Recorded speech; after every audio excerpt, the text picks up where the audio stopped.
The Pope and Young Club wants to welcome you as we rally together to ensure our bow hunting opportunities for today and tomorrow. You've come to the podcast that believes in preserving, protecting, and promoting the passion for bow hunting. Join us as we strive to be the voice of today's bow hunter.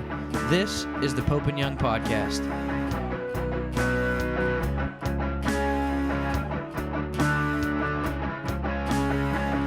Hello, everybody. Welcome to the Pope and Young Podcast. I'm Jason Roundsville, joined as always by my co-host Dylan Ray.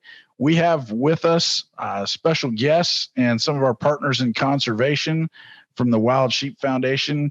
We have Kevin Hurley and Keith Balfourd. Guys, welcome to the podcast. Thank you for the invite. Yep. Thank you, Jason. Happy to do it. You know, as most of our listeners know, you guys are kind of the tip of the spear for everything wild sheep, putting them on the mountain, keeping them on the mountain. What I'd like to do is just for any of our folks that maybe aren't aware of WSF and what you guys do, maybe just take a minute, each of you, and give us an intro, a little about you, and kind of your plug for Wild Sheep Foundation. Okay, I guess I'll start. Kevin Hurley here, career wildlife biologist, 45 years, and counting.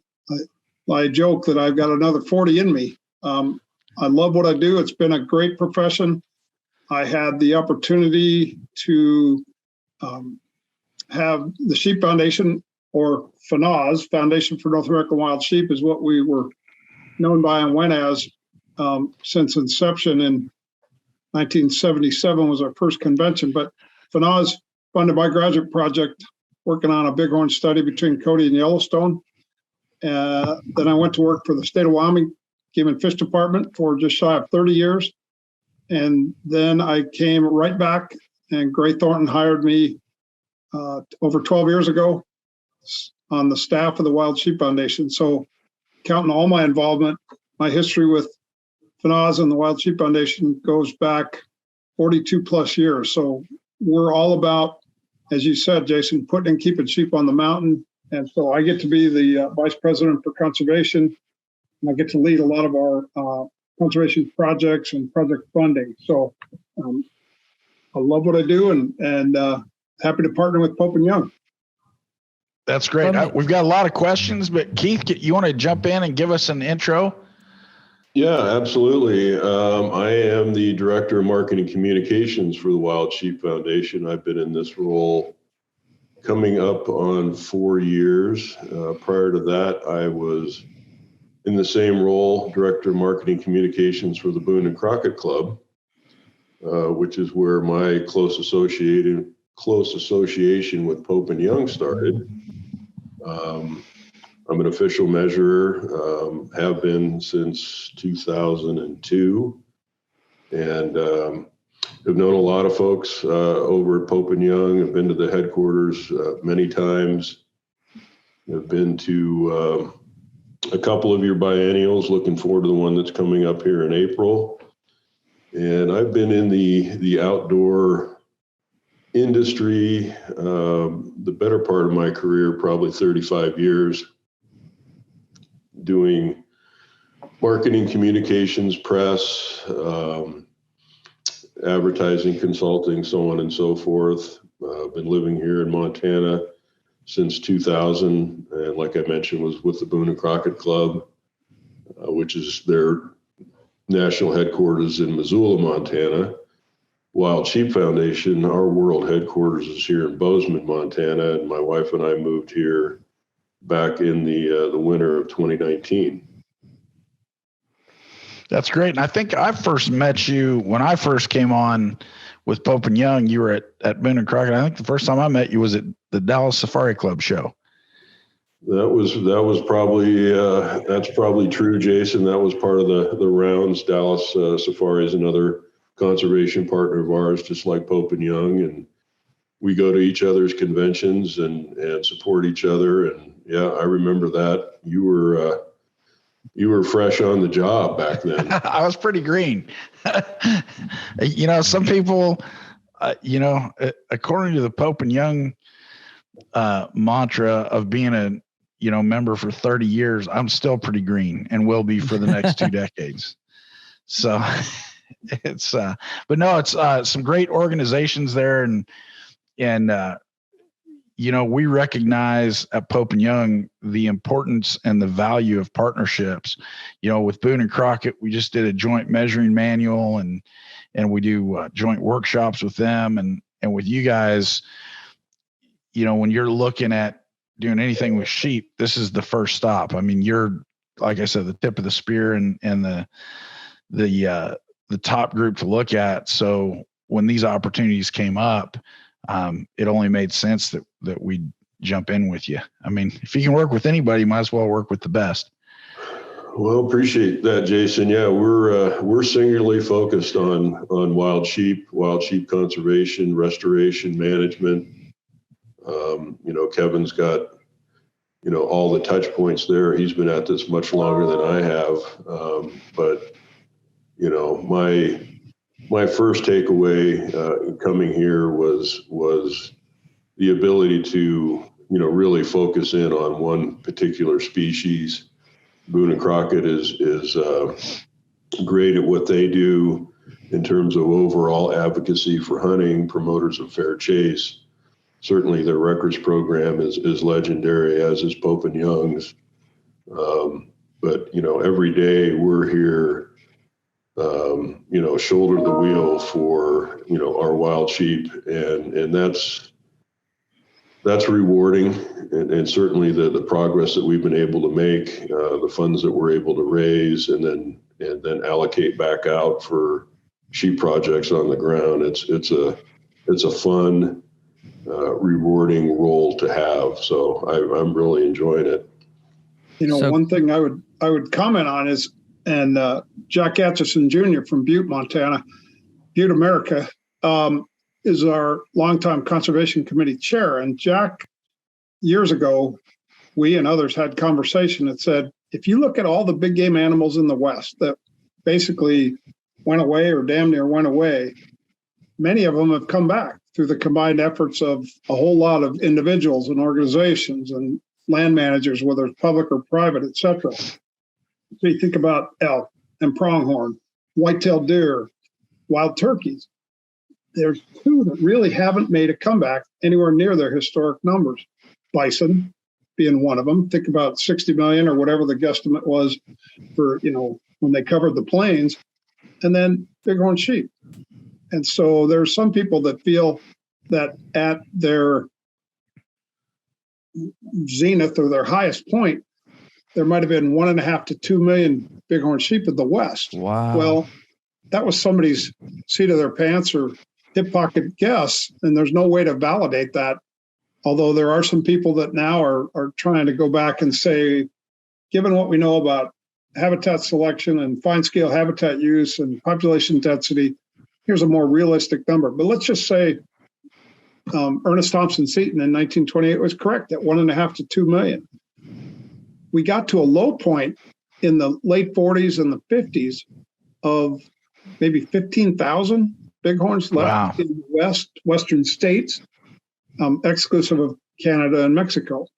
And so that's a 1%. That's a 99% reduction. And so, through our efforts over 46 years with a whole lot of partners, again, agencies, organizations, conservation partners, bighorn numbers now are probably in that 85,000 to 90,000 range wide, including Canada and Mexico. So we've crawled back, but we're nowhere near the historic numbers. So we always look at bison and bighorn as, the comeback kids. They need the help. Yeah. So now, I got a question. Is there a target?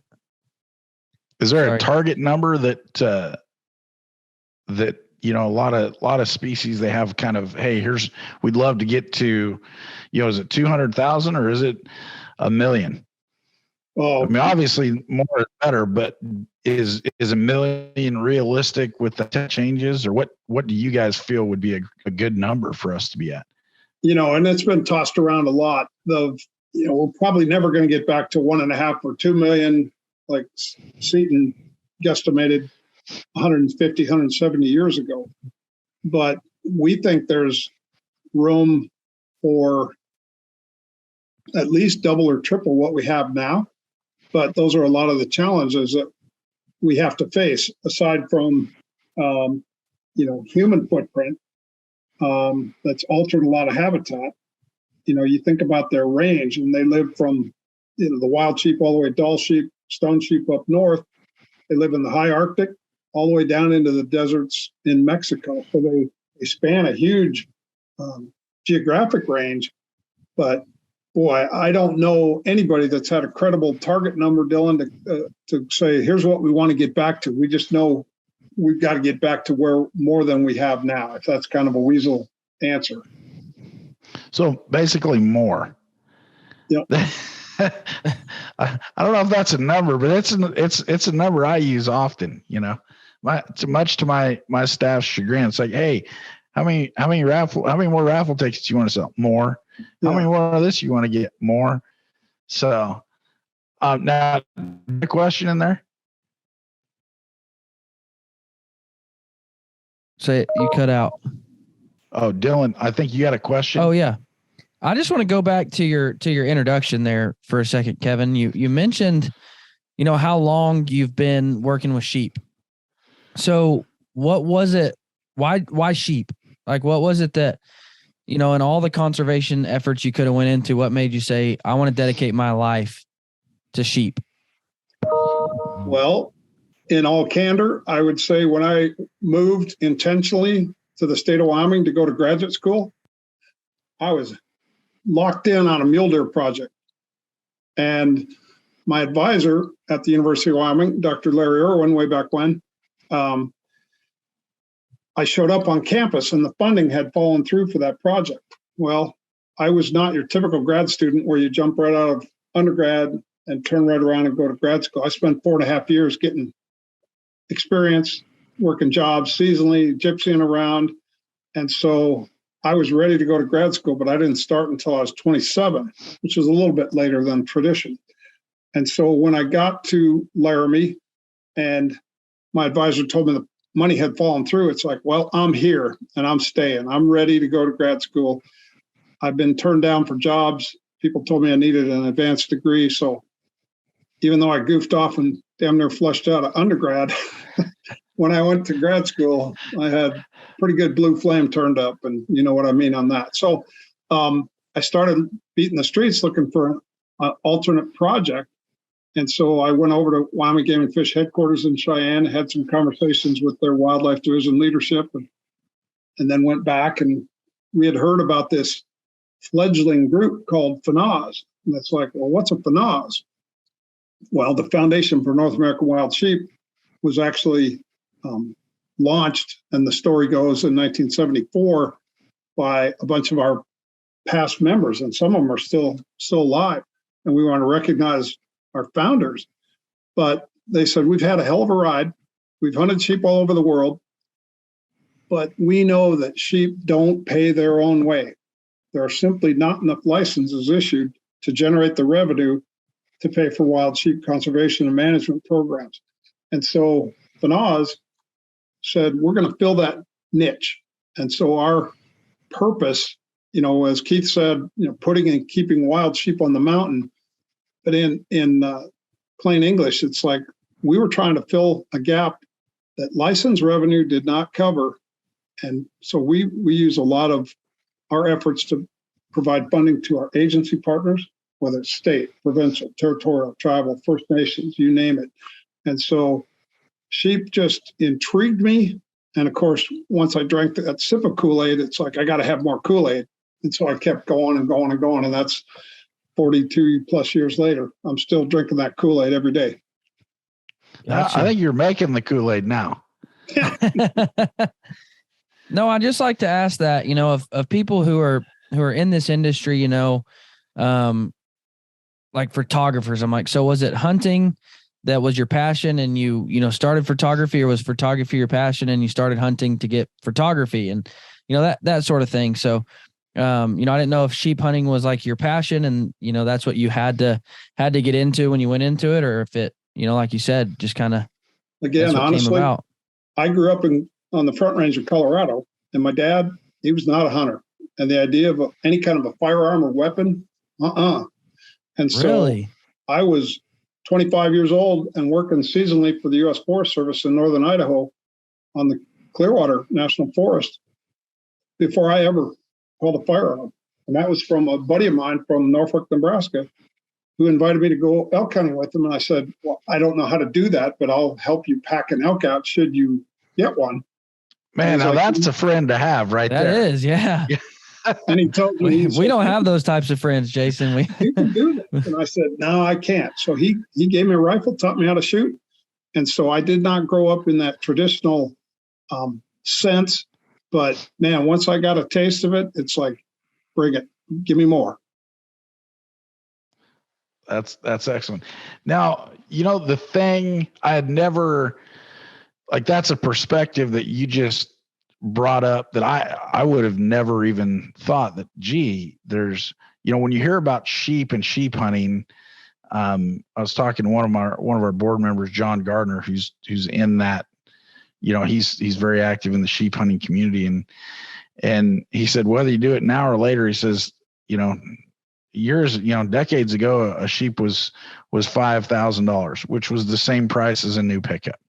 Now you're looking at a sheep as $60,000, which is the price of a new pickup. So I think no matter where you go, that's kind of the relation that you see. And it had never dawned on me, because when I think of sheep, you think of, high dollars and people spending a pretty good chunk of change, either being super lucky and drawing a tag or spending a pretty good chunk of change to get up on the mountain to hunt these things. So I wouldn't have thought, although it makes sense, that there weren't enough of those tags and licenses issued to foot the bill. But it's just a numbers issue. There's only, some states, there's only half a dozen tags. Let me make a point. In 2014 or 2015, almost a decade ago now, we pulled all the Western Fish and Game agencies that we could get data from. And we said, how much does your wild sheep management program cost you? And then compare that with the revenue that you get. And of course, every jurisdiction is different, but on average, only a quarter of the cost to have a wild sheep conservation program in an agency is paid for from license revenue. 3/4 of it comes from auctions and or raffles. And that's the gap that we're trying to fill on our network of chapters and affiliates, is trying to fill that gap. You bet. Wow. Outstanding. I mean, yeah. Now, how does I've been to Sheep Week, and it's a fantastic event. Obviously, your guys' organization is going gangbusters right now. How does the limited resources for the potential to even go sheep hunting, how does that play into your, strategy when you're recruiting people? I mean, I was with DU for years, and there's exponentially more waterfowlers than sheep hunters out there. So it's probably a little easier to find people that did it, but you guys are super successful, even with folks that maybe haven't been up on the mountain chasing sheep. You take a swing at that, and I'll go after. Yeah, that's a great question, Jason. I guess the best way I can say that is, it's true, for most sportsmen. I grew up in Ohio, obviously no sheep there. I grew up hunting pheasants and rabbits, and had opportunity to go to school out west, and was indoctrinated to all the big game species that we have out here. We had some. And where was that you went to school, Keith? I went to Oregon State. Oh, okay. Just checking. So I was actually Jason had to get that in there. He had to get that in there. Yeah, I'm a Beaver. I went there actually to pursue a career in forestry, which derailed pretty quickly. This was in the mid to late 70s, and the wheels were coming off the forest industry at that time. And I, long story short, shifted majors into marketing. But to get back to answering the question, if you are a big game hunter, and obviously there's a lot of people that are, eventually people start looking at, different experiences. When I was in Ohio, it was, elk and mule deer. Boy, if you ever get a chance to go out west and hunt elk and mule deer and get into those mountains and have that experience. So what I'm driving at is sheep is one of those highly aspirational bucket list items for a lot of hunters. So what we see and you mentioned the sheep show and sheep week, it is filled with people that someday, hope to go sheep hunting, aspire to have that opportunity, whether they draw a tag, whether they buy raffle tickets, whether they get into lotteries, whether they get, successful in their personal careers and can afford a guided hunt. So there's a big attraction to kind of that, people want what they can't have, what they can't acquire. And with sheep being, a low inventory, low supply creates a high demand. And so there's a lot of interest in what we do, being associated with what we do for that someday hope to be, call themselves a sheep hunter, get to have that kind of an experience. And it's a life-changing experience to get on a sheep hunt. I've been fortunate enough to go twice. I was lucky enough to draw a Montana tag, and it's at that point I was, I don't know, late 40s, and it was a different deal going hunting with a sheep tag in your pocket. You looked at things differently. You had a spring in your step. I saw mule deer, I saw elk, I saw black bears, and it was just immersed in a Western big game hunting experience. But it was like, there's a nice bull elk, but I got no interest in you today. I got a sheep tag. So that's really what we see the most. But then we also have a very altruistic community where people are really engaged in paying it forward in the feeling and the concept of conservation. What I'm getting at is we've got people that may never sheep hunt, but they want to be part of putting and keeping sheep on the mountain, maybe for their kids, maybe for their grandkids. Certainly they're trying, they're doing everything they can, applying, getting bonus points, getting preference points, buying lottery tickets. We give away a fair number of sheep hunts at our convention. We've got our less than one club. That's for, anybody that's never gone on a sheep hunt or successfully taken a ram. For a $25 membership, you're in a drawing for one of 4 sheep hunts. And that's an amazing event to see. We had close to 1,900 people in a room, and people just enjoying seeing other people's names drawn is amazing to see. This guy's going on a sheep hunt, or this gal.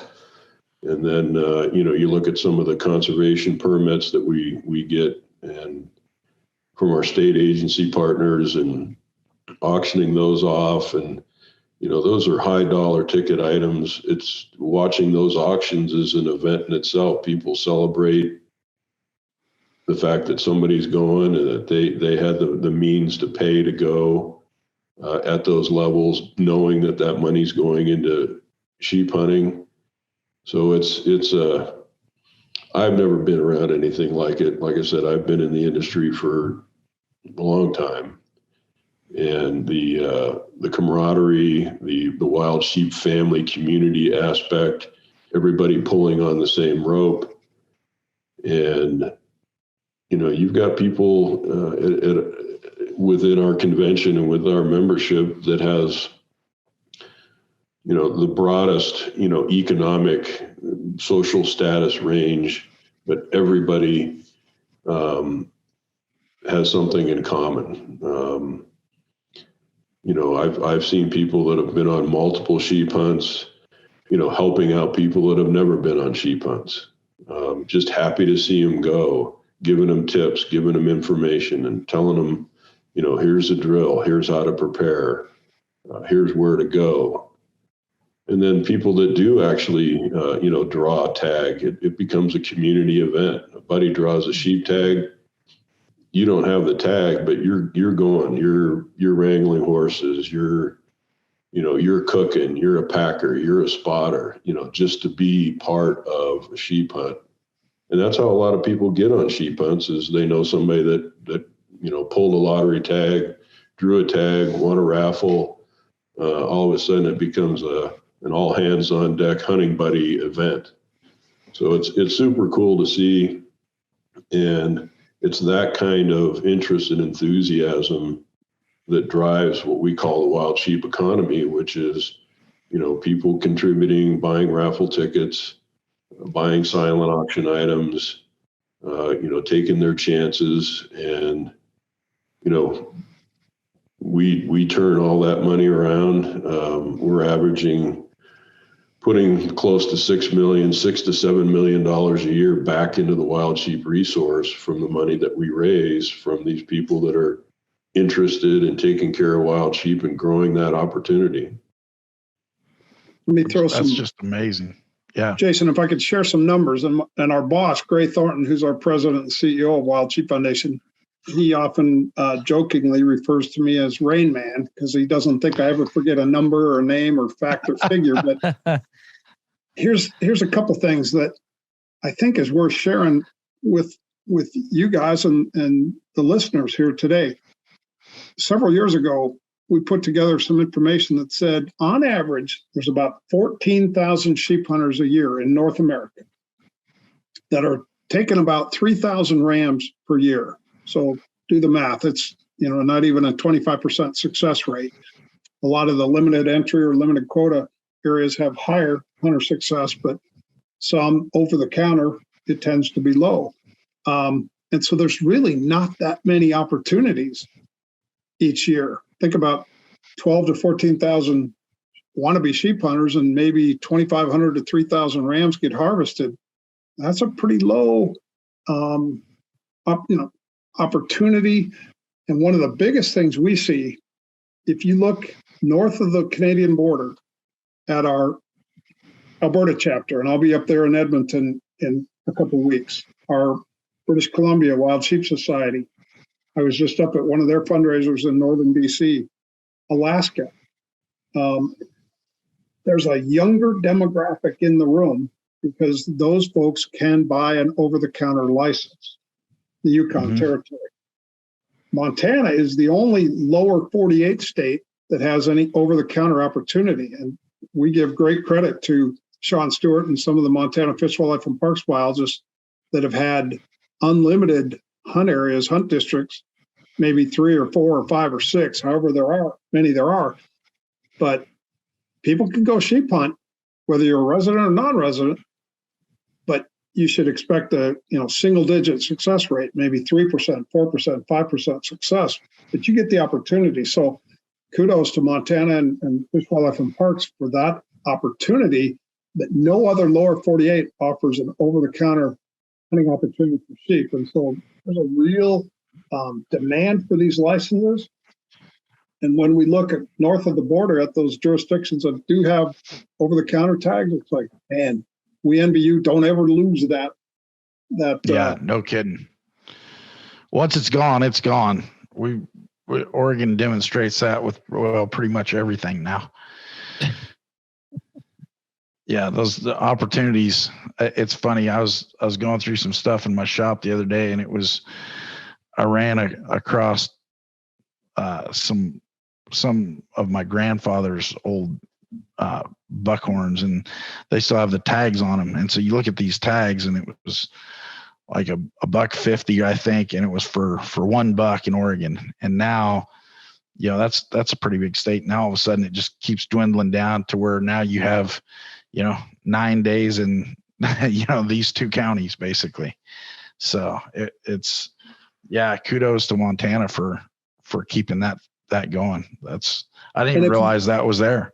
Yeah, and if you look around the West, there's some states that are on a pretty good climb. Others are static or stable, and others are declining. But probably Nevada comes to mind. And I was just down there last weekend out of Vegas helping our fraternity of the Desert Bighorn and Nevada Department of Wildlife on a guzzler project. But Nevada, they've lost maybe 1,500 to 2,000 sheep during this drought because Nevada is the driest state in the union. But so they took a bit of a hit, but they were at over 12,000 sheep in Nevada.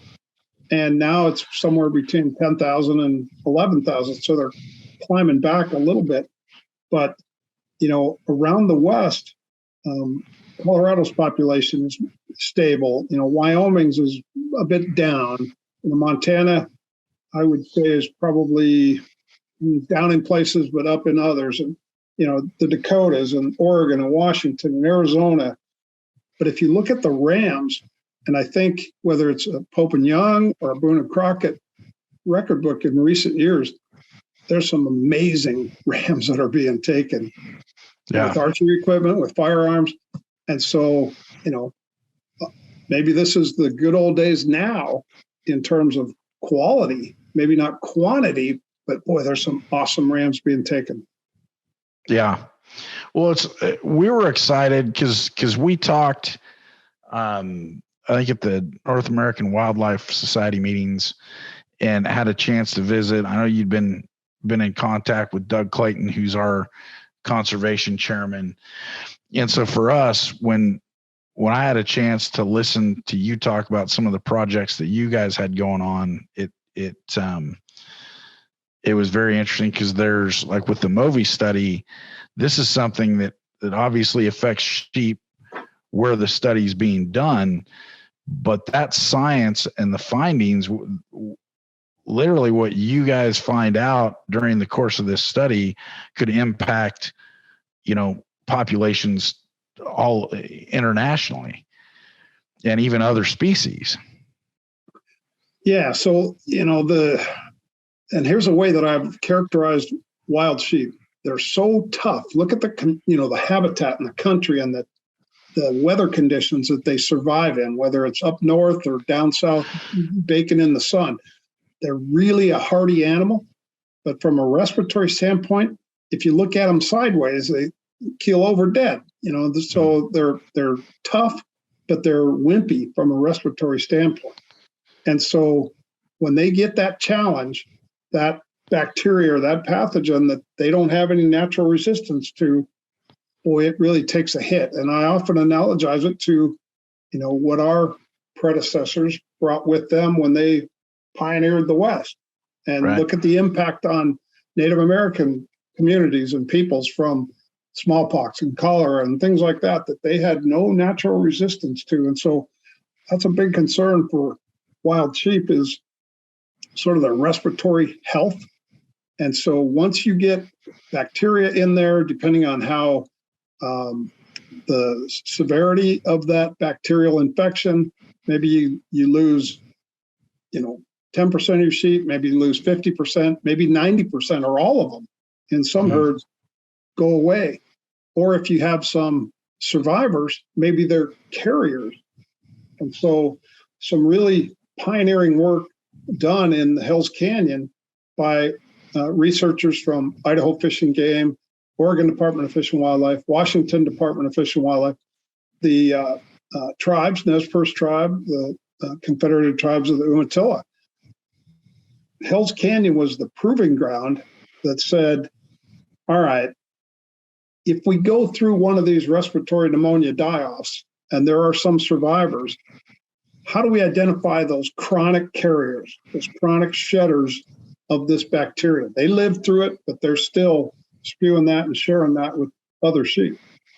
And so based on repeat sampling of the same individuals, Dr. Francis Kassir from Idaho Fish and Game, and researchers like Dr. Tom Besser when he was at Washington State University in Pullman, have said there's one bacteria in particular. It's called Mycoplasma over pneumonia. Big mouthful, but MOV or MOVI is kind of the shortened version. And it seems to be a bacteria that sets up the respiratory system. And so here's the best analogy I can use. If you've got a cold and you want to cough and be productive, cough and get something out, well, down anybody's windpipe, whether you're a sheep or a person, there are these fine hairs called cilia that beat, and they help expel that stuff. So if you have to hock one up, you know what I'm talking about. But this MOV bacteria, it attacks those cilia and it basically paralyzes it. So there's no upward beating motion. And so kind of anything can get in. I've heard it analogized like the bouncer at the door is asleep and everybody gets into the bar. And so that analogy, you can almost imagine, anything that they swallow can go down into their lungs. And when wildlife vets talk about necropsy on a dead bighorn, they talk about 15% consolidation, 40% consolidation, 70% consolidation in the lower lobes of the lung. So there's a lot of focus. We just had a big workshop the day before Sheep Show opened this year. Test and remove. It's a puzzling concept. It's like, how are we going to help bighorn sheep by removing some? But with enough data, you can identify and then remove selectively those individuals. And then what we're hoping for is a bump in lamb production and survival, overall herd health. And so, like a lot of experiments, it needs replicates. It needs to be tested and demonstrated. So that's the biggest challenge we feel that wild sheep have or bighorn sheep have in the West is that respiratory pneumonia. Gotcha. Yeah, it just seemed like a no-brainer. And then what other species would be affected by that, Kevin?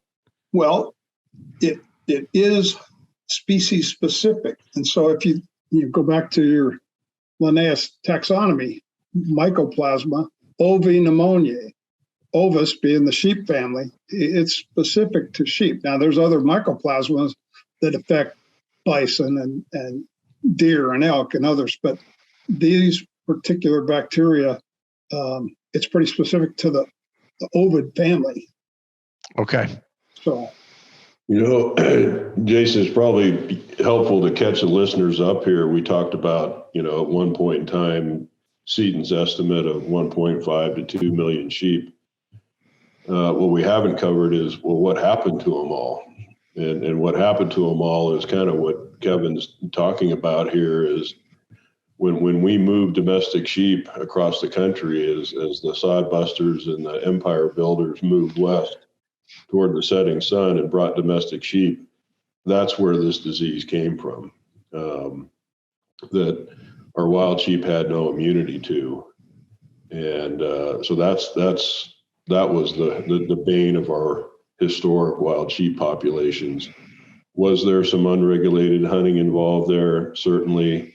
There was some, Native American tribes that lived exclusively on sheep, which is kind of a testament to the kind of numbers that we used to have. But that's really what dropped the hammer on sheep was the movement of domestic sheep west, and that interconnectivity, and so that pathogen that Kevin's talking about, MOV, is what we're battling now. We still have sheep on the landscape, both wild and domestic. We talk about how many numbers can we get back to. A lot of that is really dictated by where we have domestic sheep and where we don't. So that kind of helps frame what we're talking about here is we're really good at putting sheep on the mountain. We figured that out. Our challenge now is keeping them there, keeping, separation. Is there things we can do where we can still have, a domestic sheep industry, domestic sheep grazing, but have them in areas where there's enough distance between them and wild sheep populations where, their ranges aren't overlapping. This MOV's not getting passed on to bighorn sheep, and sheep are sheep. You get a wild sheep ram up on the hill looking down, going, well, what are all these girls down here in that fresh green meadow? They're going to go down and check them out. They go sniffing around. They come in contact with those domestic sheep, and then that guy brings a Moby back to his herd, and then it just starts knocking them off. And like Kevin mentioned, lamb recruitment is really where we see this the most. We've had areas, unfortunately, that have had zero lamb recruitment for a couple, 3 years. Wow. That spells doom to that particular herd. So this test and remove is one of our primary tools right now for getting that MOVI out of a particular herd. And then separation strategies. What can we do on grazing allotments? How can we accommodate a domestic sheep industry yet protect what wild sheep we have? This might be a stupid question, and if it is, blame Jason. Is there no way to treat the domestic sheep to get the diseases out of domestic sheep? Dylan, there are ways. A lot of people say, "Well, can't you just vaccinate them?" Well, there's a lot of research that's been done and is ongoing, but there is no vaccination that can be given. And so, what we've tried to work with partners in the domestic sheep industry, and we do try to partner with them. Although at times, instead of hand in hand, it's kind of glove to glove, fist to fist. But there are ways that producers can have MOV-free domestic flocks. And so I know there's efforts underway in Idaho. There was an effort underway at the Walla Walla State Prison in Washington, but they brought in a ram that they thought was clean, tested him twice, put him in with the domestics, and voila, he was not clean that time. And so there are efforts, but it's really hard to do that and grow. Think about some of these producers that maybe they've been on the landscape for 3 generations, and their grandfather, bred sheep for certain attributes and characteristics and wool quality and things like that. So there's a lot of unanswered questions about, how can we get this pathogen out of domestic sheep, whether it's a hobby herd on some wildland urban interface or high elevation up on some Forest Service allotment, at 10,000, 11,000 feet in the summertime. So it's not an easy answer to a tough question. So you mentioned butting heads. Is there a reason that they wouldn't want their sheep vaccinated? I mean, is there a negative for them, or is it just like a leave my sheep alone type thing?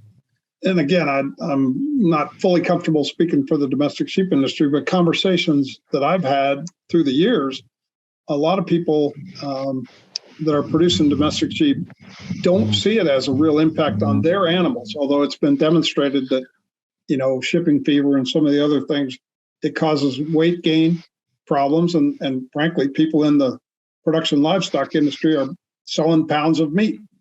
And so if it affects your weight gain, well, maybe it's something you should look at. So I think there are more and more domestic sheep producers that are acknowledging and recognizing, this is an impact on our operation financially, as well as, some very conscientious producers that say, we don't want to be the problem or the catalyst for issues with wild sheep. And so, we're gaining understanding and appreciation of the issue. We have a long ways to go, though.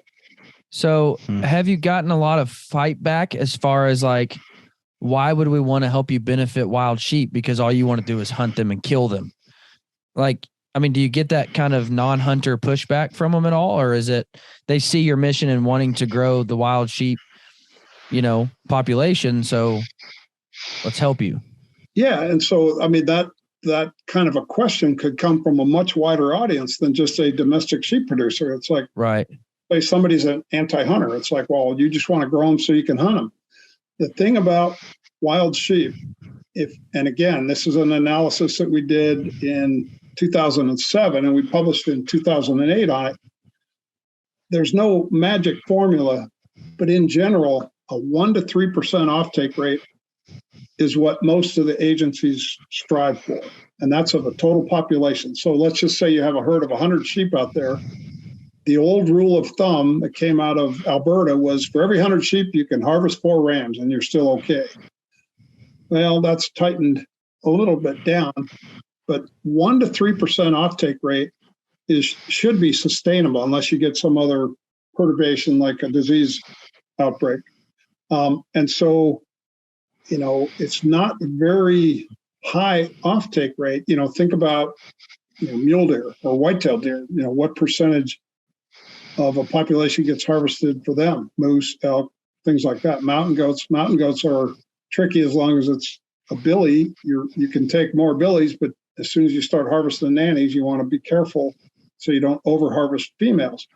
But yeah, so we get that kind of question, but what we're doing, and Keith said it earlier in his comments, our members we have an incredible altruistic, generous membership that they donate their time and talent and treasure. If they can't do all 3, they do 1, but they want sheep out there on the mountain. And so they may never get to hunt them, as Keith said, but they still want to know that they're out there. And so people step up to help wild sheep conservation, whether they're a hunter or not, or whether they're ever lucky enough to hunt them or not. Yeah. Well, that's what, Jason asked that question to a lot of people. Like, when it comes to joining Pope and Young, it's like, well, have you ever hunted Russia? And they're like, no. And it's like, would you ever like to? Well, maybe. Well, then you should be promoting Pope and Young because we're, you know what I mean? So I'll probably never sheep hunt. Jason doesn't pay me enough. So, but I still want the opportunities to be there for other people, so. Well, here's where you could join 1,700 of your closest buddies. And like Keith described that less than one club. And I haven't heard the head count on the number of kegs of Blue Moon beer we went through. But a year ago. Oh, free beer? That in. Changes everything. Jason is now a member of Wild Sheep just because you said that. The mantra has been come for the sheep, stay for the party. And we had a really fun event by all metrics and feedback loop that we're getting. People had fun at our show. And every year it's like, what can we do to top that? So a year ago, our buddy John Legnard in Colorado, the brewmaster that came up with Blue Moon, he helped us years ago. And so the Less Than One Club is a party. Last year, they dusted 32 or more kegs in 90 minutes. Jeez. It's a party. And we gave away 6 or 7 or 8 sheep hunts. And so that's something that we try hard is to give the people who attend a lot of fun. And we do it in the pepper mill right where you guys are going to have your deal in April. That's how many kegs? Last year, 32 was the number I heard, and that was with 1,500 people. This year we had 1,700 plus. So let's just say 35. 35 kegs in 90 minutes. And our buddy, that's impressive. He goes, is drink all you want. We'll make more. Holy smokes. Did we mention sheep hunters are big beer drinkers? Yeah. I mean, whew, that's a lot of beer. Yeah. Dylan, how come you don't have us 30 kegs for our convention? Well, I don't know. If we had 30 kegs, maybe I could afford to pay you more. Get you up on the mountain sheep hunting. Just so you guys know, I am joining currently right now. Not because of the beer. Not because of the beer, but hey, you have to. What? Yeah. If Keith, you're a hunter, where's the best place to send people? Is it the website? What's your guys' website? The website's the best, wildsheepfoundation.org. Our membership, patterns follows Pope and Young. It's $45 a year for an annual membership. And we produce a quarterly magazine, Wild Sheep, similar to Pope and Young. And, I guess it's also important to point out that when you go to the sheep show, yes, it's a lot of sheep and sheep hunting. But like I mentioned, the vast majority of our members they're just big time mountain game hunters. And so they're trying to, arrange hunts and seek out bucket list adventures on everything that they can. So, our people are mule deer hunting, they're elk hunting, they're caribou hunting, they're moose hunting, bear hunting, cat hunting, doing as much as they can, while all the while hoping to get drawn or, hoping that lightning's going to strike on a sheep hunt. So our guides and outfitters do very well, not only on sheep, but, everything else that's available because, hunters want to hunt. So, I noticed. Yeah, go ahead. Yeah. I noticed going through your room, we have a lot of a lot of outfitters in common, folks that are at your show and at our show. And so, a lot of the ones that, especially that specialize in bow hunters, attend our convention. And it's just a testament to the outfitters. They understand that without the resource, they're dead in the water. And so it's nice to see them when you have outfitters that are giving back. We always tell folks, hey, join something. Doesn't have to be Pope and Young, but join something. Join Wild Sheep Foundation. Join, one of the other species organizations or your local state bow club. Just do something to get involved and give back, because if you don't, no one else is. Yeah, for sure. Let me, if I can share a personal observation on that. In high school gym class, they made us shoot archery in Colorado. And so that was it. So I didn't learn anything about archery, but my son, who's now 31, he'll turn 32 next week. When we were living in Thermopolis, Wyoming, the local bow hunters group, Bighorn bow hunters, they took him in as a kid and mentored him. And, from the time he was 6 till now, he's almost 32. Archery is still his favorite thing. And I'm quite proud of him. He's the first Wyoming kid ever to win a 4-H National Shooting Sports Championship. He won the compound archery in 2015 when he was 14 Nice. Because of what other people taught him. And I'm incredibly indebted to those individuals and those organizations that have the skill and knowledge that they're willing to share with a young up-and-comer. And I got 2 little grandsons. I guarantee you he'll teach them how to shoot a bow. Nice. Yeah, with Pope and Young, we're, that's one of the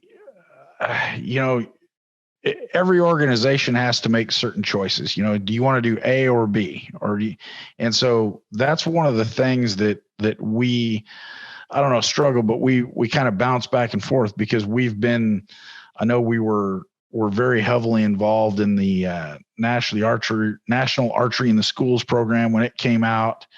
And then very instrumental in the S3DA movement when they came out for the 3D competitions. In fact, I think at one point in time, most of I think a good chunk of their board members were also on our board, or vice versa, however you say that. And so those are things that we've always supported and had a pretty good role in. But we've also recognized that we need to support everybody, the actual on the ground conservation efforts, the research. One of the things that I'm kind of proud of is one of the programs here in Oregon that you guys are doing that you let us partner with you on is around Heart Mountain. And so, some people are like, well, gee, I don't live there, so it's never going to affect me. But it does. It affects the folks in that area. Plus, they have one of the only, it's a traditional only bow hunt that occurs. I think it's actually on Heart Mountain National Wildlife Refuge, which I believe was one of the first refuges set up specifically for antelope. So there's some good opportunities there, and we're just happy to be able to partner with some great organizations like yourselves, just to get out there and make a difference. Well, let me give you guys, Pope and Young, a big kudos. This year we got, I want to say we got 21 funding requests totaling about almost $2 million. And so we went through the review and filter process. And so we got it down to 15 projects for about $1.22 million, big projects. And so our board approved that level of funding. But what we've been able to do is get with partners like Pope and Young Club and others that, like you said, Jason, you guys, you have your focus on the archery, industry and activity, where we're focused, like Keith said, inch wide, mile deep, just on sheep. So really appreciate you guys coming to us. And I've worked for years. I mean, hell, Doug Clayton's your current conservation committee chair. Mike Schlegel before him. Neil Beckman, very involved before him, who used to work for Wild Sheep Foundation back when. And so the three projects that you guys stepped up to help partner on are huge, important projects. And so one of them is this recovery of bighorn sheep at the Hart Mountain National Antelope Range. Keith just put out, a draft, announcement message that we're trying to get out there. You guys stepped up to help on a water development project on BLM land down in the Socorro field office of Bureau of Land Management in South Central New Mexico. And then the biggie you guys stepped up is this Idaho, Oregon, Washington tri-state MOB test and remove project. These are expensive, big projects. And we really appreciate you guys stepping up and coming to us and saying, what have you got for worthwhile sheep projects? And I think when Doug Clayton and I talked, we ran through 8 or 10 that I thought would fit, and then distilled that down to 5. And then you guys took it to your committee and your board, and distilled it down even further. But we greatly appreciate the long-term partnership we've had, and especially this year, helping fund some of these conservation projects. You bet. Well, we're looking to continue and expand that where we have. And one of the ways we do that, I think Keith mentioned it earlier, is, auctions and raffles. We have a lot of outfitters that participate for our convention raffle coming up here in April. And the one we've got going on right now is our convention raffle. We actually have 2 of them right now. We have a convention raffle and a living legend raffle. And those proceeds are typically what helps fund our conservation. So, I've got 2 questions for you guys, or at least 2 questions. The first one is directly related to conservation, as it is our conservation convention raffle for the year. Here's your choice. We have a raffle going on right now. There's still tickets left, but we're expecting it to sell out. So you have 4 choices. And so, Kevin, I'm going to start with you, and then Keith, I'm going to ask you. So your 4 choices, if you win this raffle. Choice A, you get to take a Yukon moose up with McMillan River Adventures.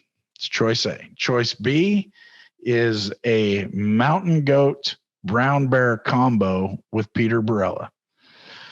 Choice 3 is with Mochweer in South Africa. It is a lion, Cape buffalo, crocodile, sable, lioness hunt.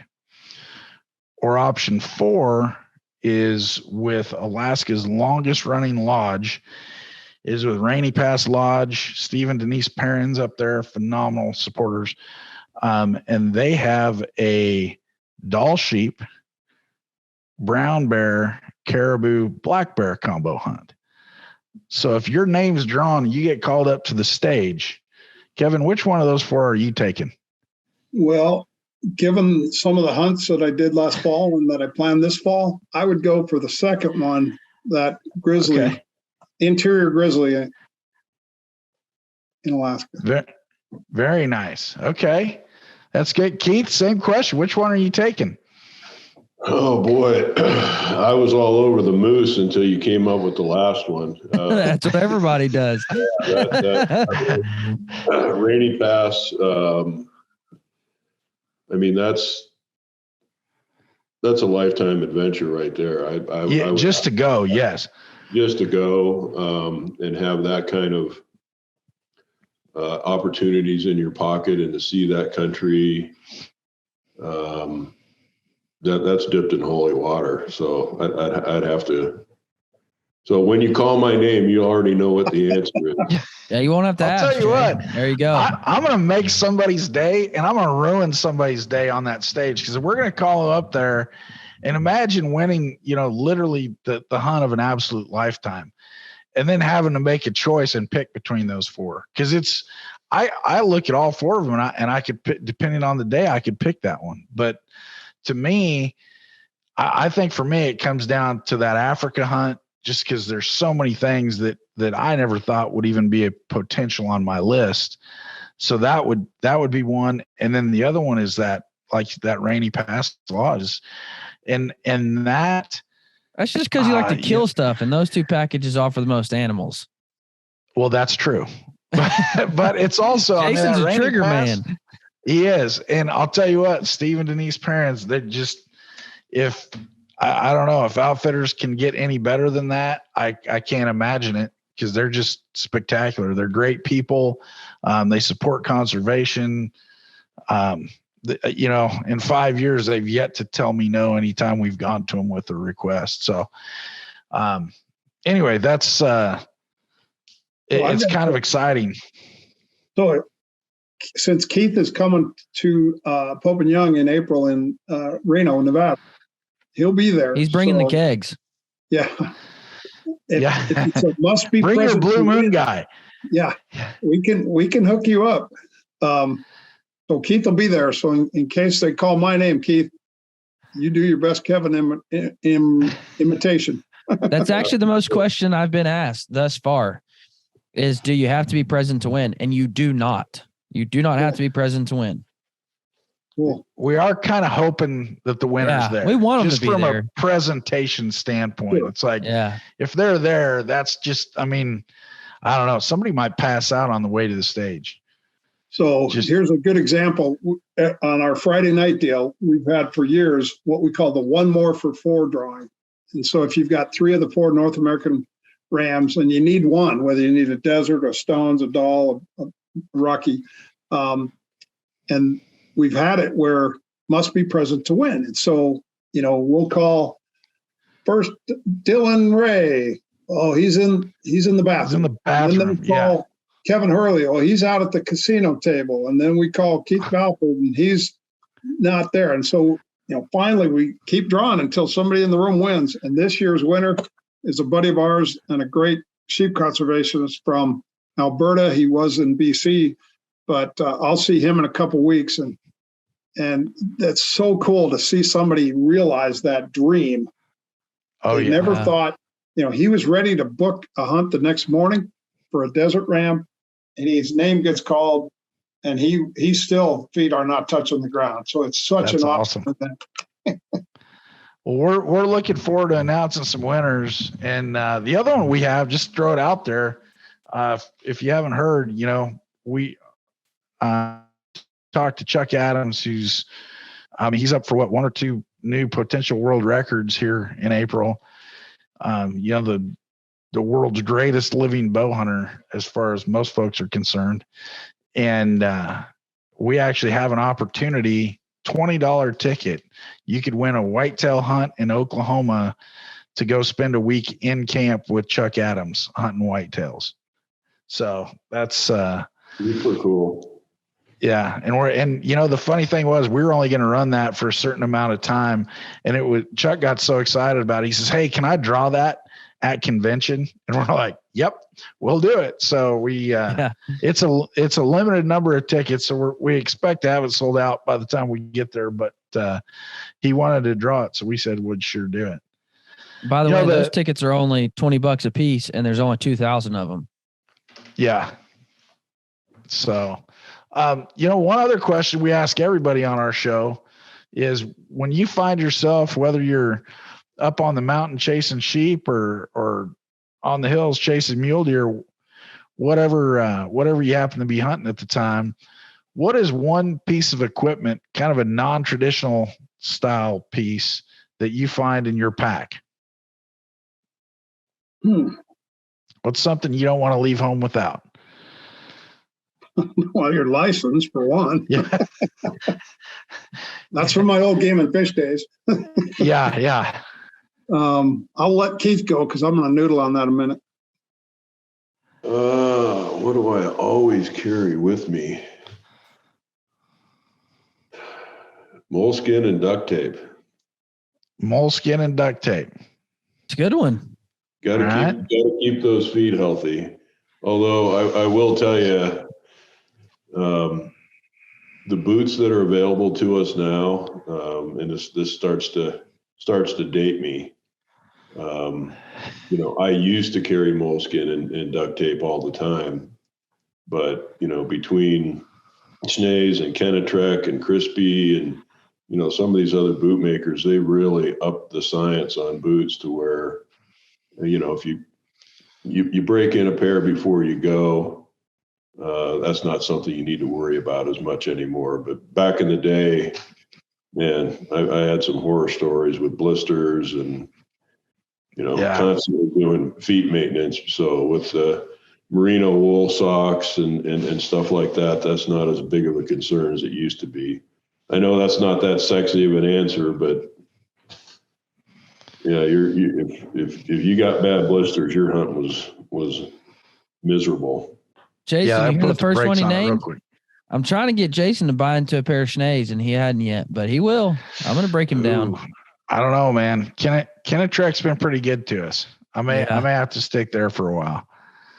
Well, I'll give a sexy answer and say parachute cord. I never go anywhere hunting without parachute cord. Yeah. All right. 100 uses. So what's the most extreme use you've had to use it for so far, Kevin?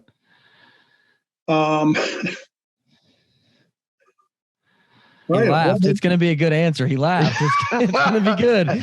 You know what? He laughed. And just looking at him, I think he just changed his answer. So I think that means it's going to be good. He's like, I ain't telling nobody that story. So I think he just changed it.